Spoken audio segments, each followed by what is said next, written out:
Assalamualaikum warahmatullahi wabarakatuh. Perkenalkan, kami dari kelompok 5 akan menjelaskan materi yang berjudul persepsi dan pengambilan keputusan individual.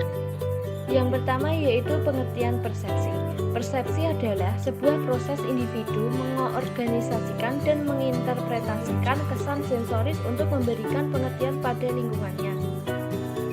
Persepsi penting bagi perilaku organisasi karena perilaku orang-orang didasarkan pada persepsi mereka tentang apa realita yang ada, bukan mengenai realita itu sendiri. Apa sih teori atribusi itu? Nah, di sini dijelaskan bahwa teori atribusi menjelaskan cara-cara kita menilai orang dengan berbeda-beda, tergantung pada pengertian yang kita atribusikan pada sebuah perilaku.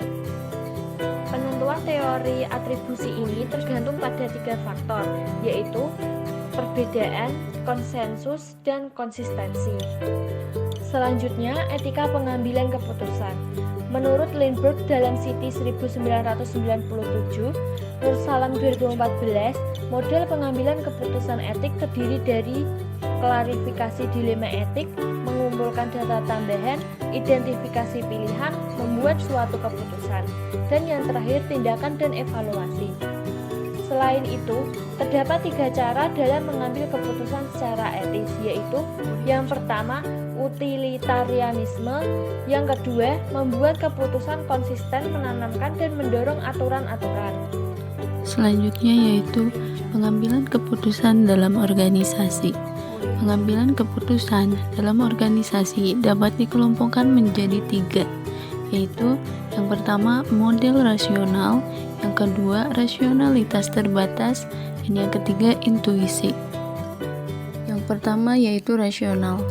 Rasional dikarakterisasikan dengan mengambil pilihan yang konsisten, memaksimalkan nilai dalam batasan-batasan spesifik.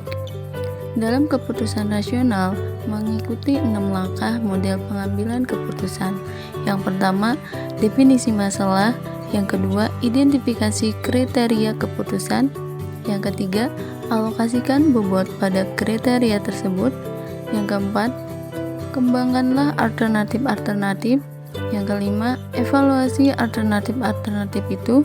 Dan yang terakhir, pilihlah alternatif terbaik.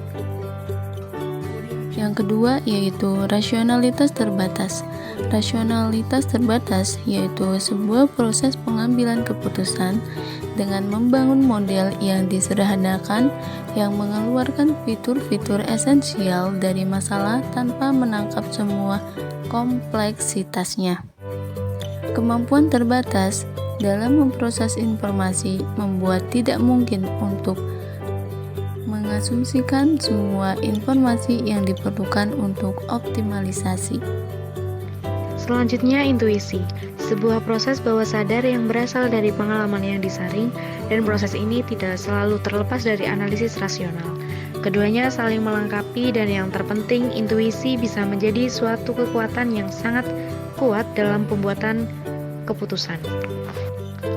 Materi selanjutnya yaitu pengambilan keputusan kreatif dan inovatif dalam organisasi.